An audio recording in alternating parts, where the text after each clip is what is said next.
کیوں؟ کیونکہ وہ سمجھتے تھے کہ ہمیں ہمارے آباء و اجداد کا مذہب چھوڑنے کو کیوں کہا جا رہا ہے، وہ اس بات پہ ڈسٹریکٹڈ ہو جاتے تھے، یا پھر انہیں اس بات کی تکلیف ہوتی تھی کہ ہمیں ہمارے معبودوں کو پوجنے سے، ان کی عبادت کرنے سے کیوں منع کیا جا رہا ہے، انہیں یہ بات ڈسٹریکٹ کرتی تھی۔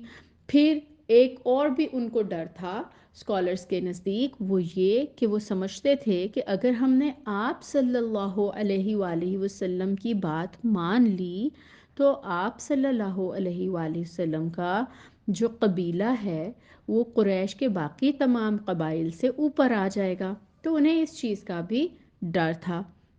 تو کیونکہ وہ ڈسٹریکٹڈ تھے مختلف وجوہات کی بنا پر، تو اس وجہ سے یہاں پر اس تکرار کو لایا جا رہا ہے۔ اگر ہم آج کے انسان کی بات کریں تو آج کے انسان کو بھی یہ تکرار فائدہ دیتی ہے۔ وہ کس طرح؟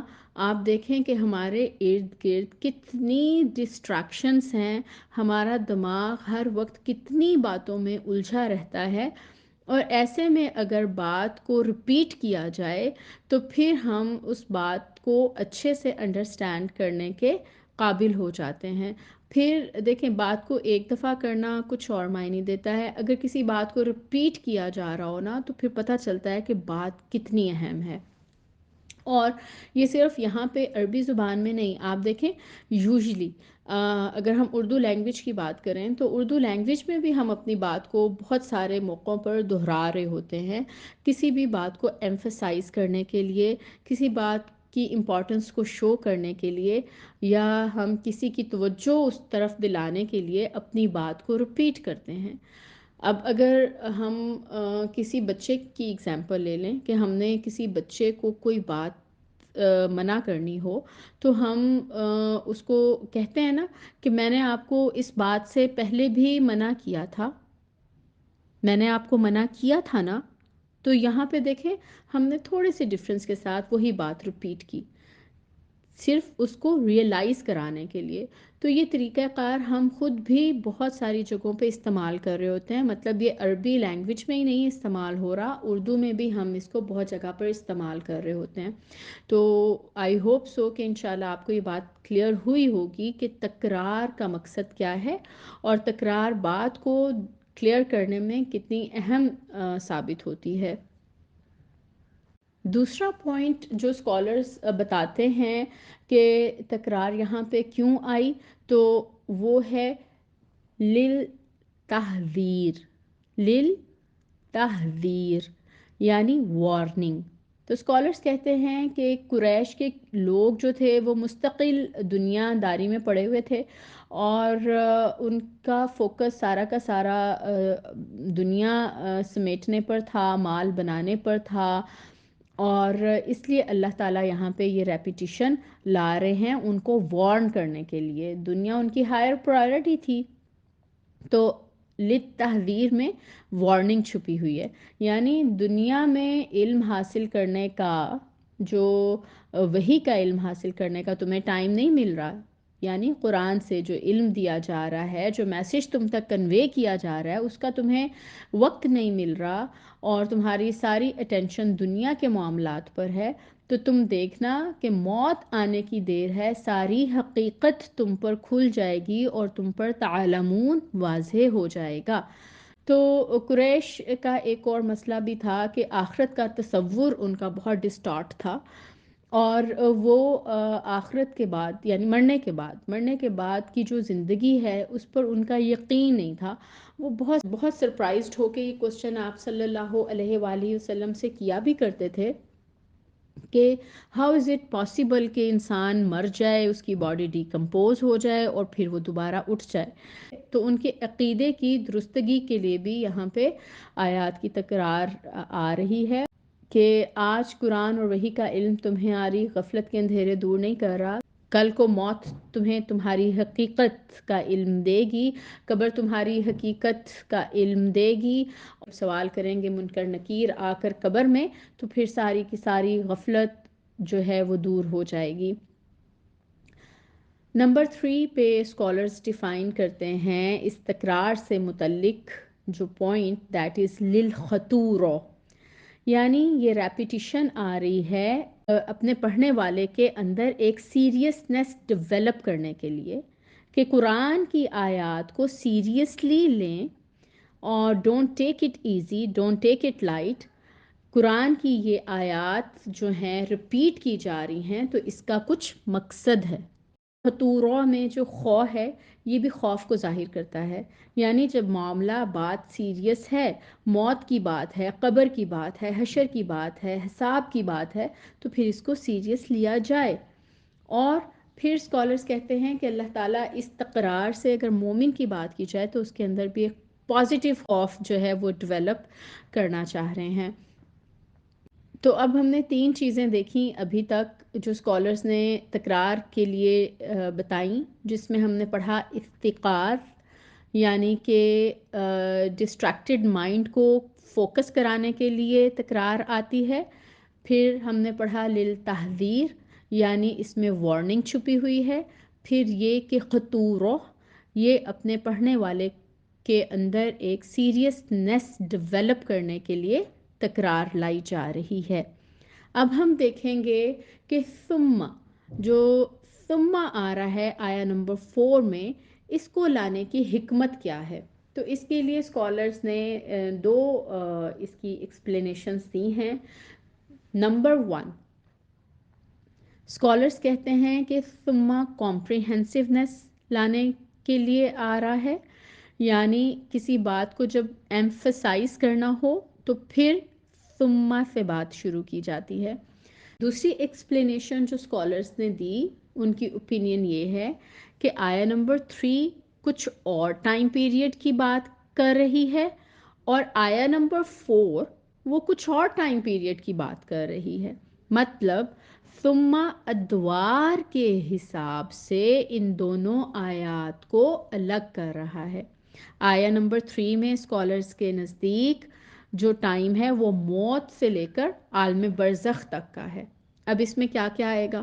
سب سے پہلے موت کا سٹیپ، پھر قبر کے سوالات ہیں منکر نکیر جو کریں گے، یا قبر کے تمام معاملات، قبر کی زندگی جو عالم برزخ کی زندگی ہے، تو یہ سب کی سب موت سے لے کے عالم برزخ تک یہ آیا نمبر 3 میں امبیڈڈ ہے۔ پھر اگر ہم آیا نمبر 4 کی بات کریں تو اس میں کون سے ٹائم پیریڈ کی بات ہو رہی ہے؟ یہ سٹارٹ ہو رہی ہے آیا ثم سے، ٹھیک ہے، اور ثم حرف عطف ہے۔ جب بھی قرآن کی آیات میں ثم آئے تو مطلب کہ بات کا آرڈر چل رہا ہے، بات یا کام کسی آرڈر میں ہو رہا ہے، سیکوینس چل رہا ہے، لیکن کچھ ڈیلے ہو گیا ہے، یعنی فوراً سے نہیں، کچھ ڈیلے کے بعد، کچھ وقفے کے بعد۔ تو اب جہاں پہ بھی انشاءاللہ تعالیٰ آپ ثم پڑھیں گے نا قرآن کی آیات میں، تو آپ نے اس بات کو یاد رکھنا ہے کہ بات تھوڑے سے وقفے کے بعد یا تھوڑے سے ڈیلے کے بعد ہے۔